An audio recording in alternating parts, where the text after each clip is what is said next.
Hello అందరికీ, welcome back to my channel విపార్తి షీబాస్ వ్లాగ్స్. అందరూ బాగున్నారా? నేనైతే చాలా బాగున్నాను. ఇవాళ నేను లంచ్ వ్లాగ్ చేయబోతున్నాను. అదేంటంటే వంకాయ ఫ్రై అనుకోవచ్చు, లేదా స్టఫ్డ్ బ్రింజాల్ ఫ్రై అన్నమాట. సో పదండి రెసిపీలోకి వెళ్ళిపోదాం. One of the flavourful and tasty recipe అన్నమాట, సింపుల్ ఇంగ్రీడియంట్స్తో. దీనికోసం కావాల్సిన పదార్థాలు: కొద్దిగా పల్లీలు, పుట్నాలు, వెల్లుల్లి, జీలకర్ర, కొబ్బరి, ఇంకా వంకాయలు. మసాలాలు వచ్చేసరికి కొద్దిగా కారం, తగినంత ఉప్పు, కొద్దిగా పసుపు.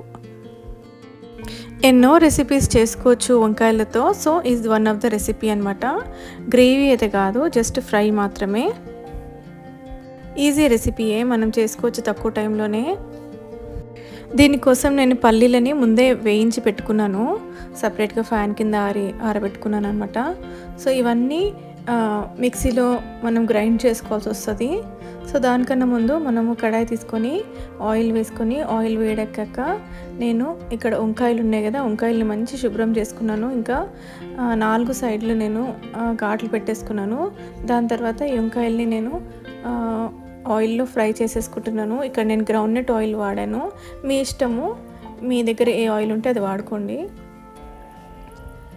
తర్వాత ఇది కొద్దిగా మగ్గే వరకు మనము వంకాయల్ని ఫ్రై చేసుకోవాలి. మీరు లేదు అంటే ముందే నేను చూపించాను కదా, పల్లీలు, పుట్నాలు అవన్నీ పొడి చేసుకొని ముందే ఈ ఘాట్లలో నింపేసి ఫ్రై చేసుకోవచ్చు, అట్లా కూడా చేసుకోవచ్చు. నేనైతే ఇలా చేస్తున్నాను. జస్ట్ కొద్దిగా మగ్గిన తర్వాత నేను దాంట్లో స్టఫ్ చేసుకుంటాను అనమాట, ఏదైతే మిక్సీ చేసుకున్నానో. కొద్దిగా మూత పెట్టి నేను ఉడికించుకుంటున్నాను, మధ్యలో కలుపుతూ. కొద్దిగా ఉడికితే చాలు. తర్వాత మనం స్టఫింగ్ చేసుకోవాలి. ఇంకా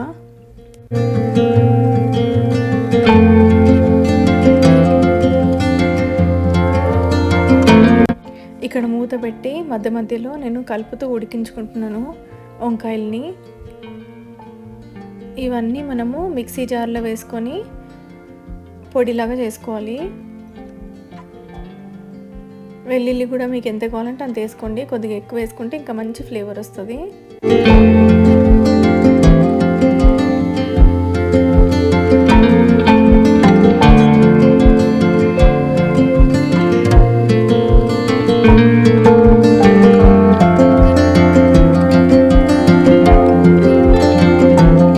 కొద్దిగా అలాగే కారం, తగినట్టు కారం వేసుకోండి.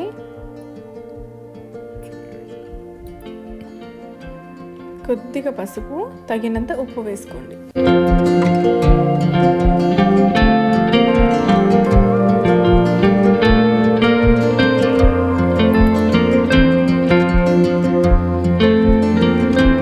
ఇక్కడ నేను మిక్సీ చేసేసుకుంటున్నాను.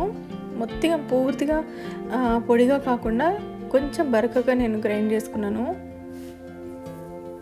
తర్వాత వంకాయల్ని చూద్దాము. నాకు ఇక్కడ ఉడికినట్టు అనిపిస్తుంది. కొద్దిగా మధ్యలో కలుపుతూ నేను ఉడికించుకుంటున్నాను.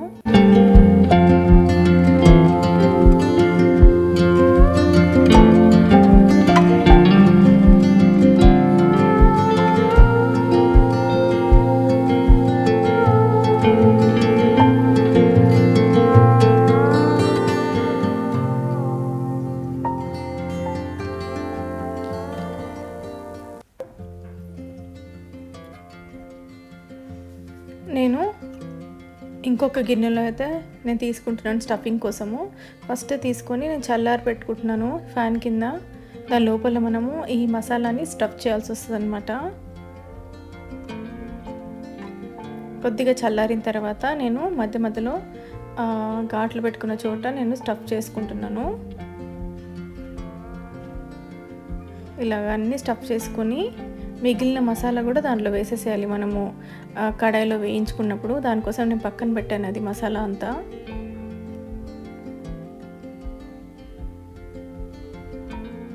తర్వాత నేను 2 ఆనియన్స్ తీసుకొని పేస్ట్ లాగా చేసుకుంటున్నాను.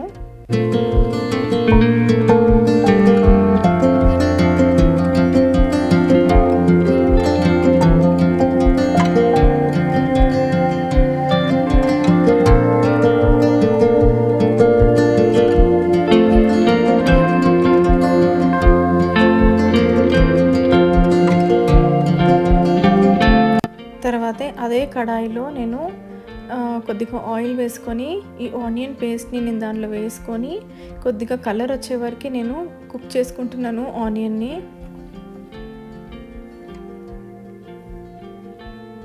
కలుపుతూ మంచిగా కుక్ చేసుకోండి.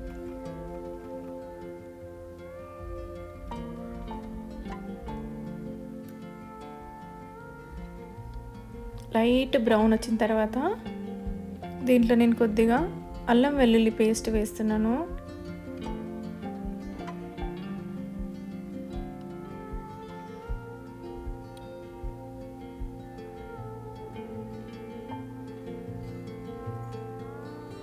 ఆ పచ్చి వాసన పోయే వరకు మంచిగా కలుపుకోండి.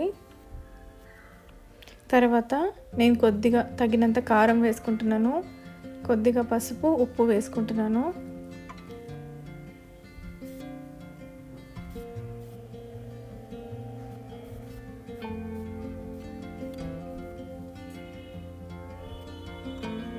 తర్వాత నేను స్టఫ్ చేసి పెట్టుకున్న వంకాయల్ని దీంట్లో వేసేసుకొని నెమ్మదిగా కలుపుకుంటున్నాను.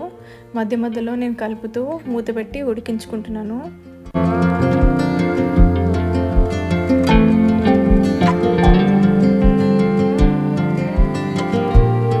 ఈ మసాలాలు కూడా నేను దాంట్లో వేసుకొని మంచిగా అన్నిటికీ పట్టేలాగా నేను కలుపుకుంటున్నాను. ఇక్కడ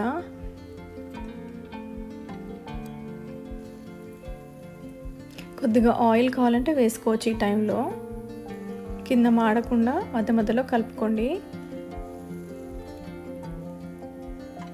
తర్వాత మూత పెట్టుకొని ఒక 5 మినిట్స్ అంటే ఇంకెంత మగ్గాలో అంత మగ్గించుకోండి, వంకాయలు మంచిగా మెత్తపడేలాగా.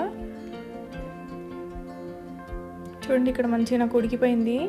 నేను ఒక 5 మినిట్స్ మూత పెట్టి మధ్య మధ్యలో కలుపుతూ ఉడికించుకున్నాను. ఆల్మోస్ట్ వంకాయలు అప్పుడే మగ్గిపోయినాయి. ఇప్పుడు ఇంకా మంచిగా మసాలాలన్నీ కూడా మంచిగా మగ్గిపోయింది అనమాట.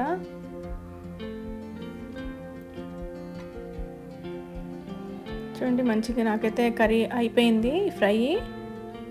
నేను ఇక్కడ సర్వ్ చేసుకుంటున్నాను. సర్వ్ చేసుకునే ముందు మీరు పోపు కూడా పెట్టుకోవచ్చు. తాలింపులో కొద్దిగా మినపప్పు, ఆవాలు, జీలకర్ర, కరివేపాకు వేసుకోవచ్చు. నేను ఇక్కడ వేయట్లేదు, ఇలానే సర్వింగ్ చేసుకుంటున్నాను. చాలా టేస్టీగా కుదిరింది. మీకు ఈ వీడియో నచ్చినట్టయితే please like, share and subscribe to my channel. Follow for more videos. Thank you so much for watching. See you in the next vlog. Take care. Bye.